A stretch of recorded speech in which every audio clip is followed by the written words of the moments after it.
como les decía, la vestimenta era muy diferenciada de un hombre a una mujer. Las mujeres usaban faldas largas, todas, y los hombres vestían con sombreros grandes y muy llamativos. Es decir, con la forma de vestimenta se podía identificar a qué clase social pertenecían las personas.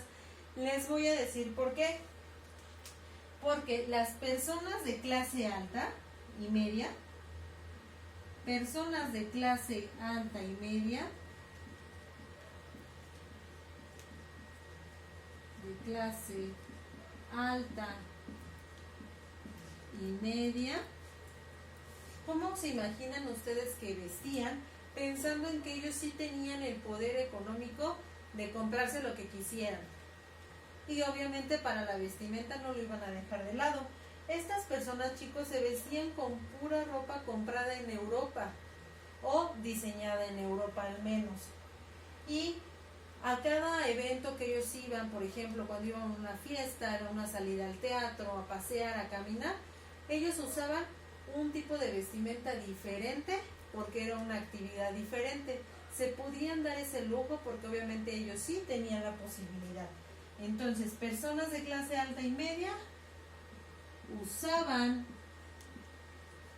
ropa comprada en Europa.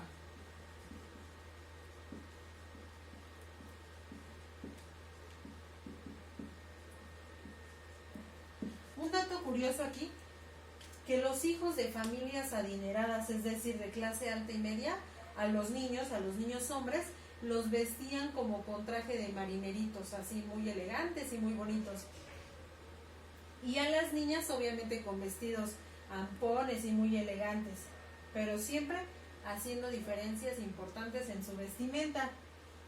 Además de la clase alta y media, bueno, tenemos aquí en primera instancia la clase baja, pero también las personas trabajadoras como maestros, carniceros y algunos otros oficios o empleos.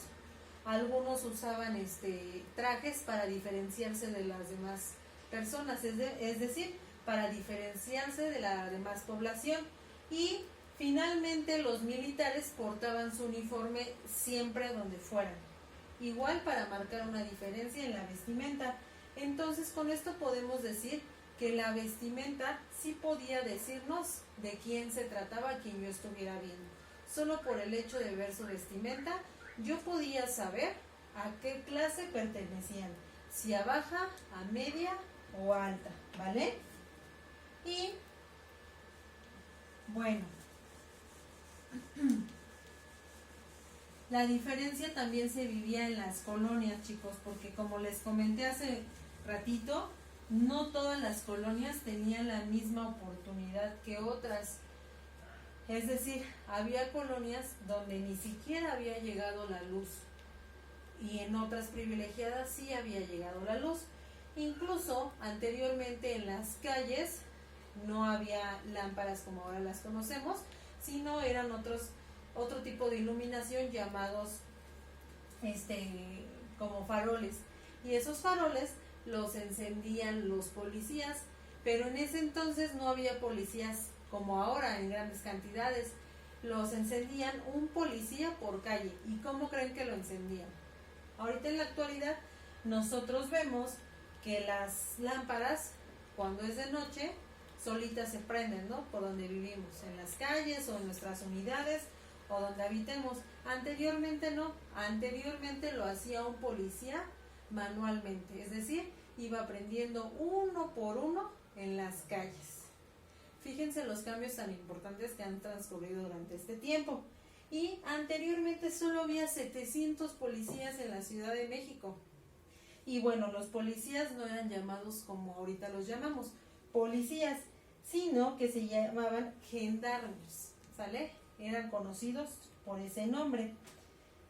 Y la ciudad era vigilada por ellos. Y finalmente, chicos, en cuanto a la educación,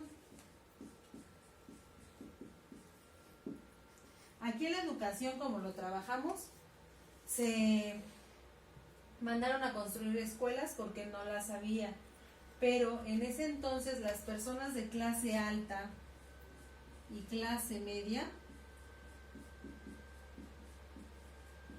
también en este aspecto eran privilegiadas. ¿Por qué?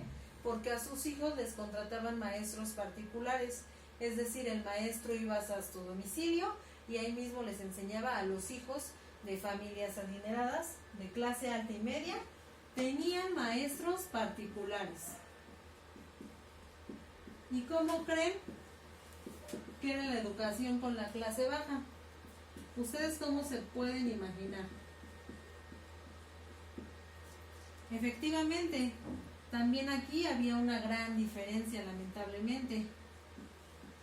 La clase baja, primero no había tantas escuelas.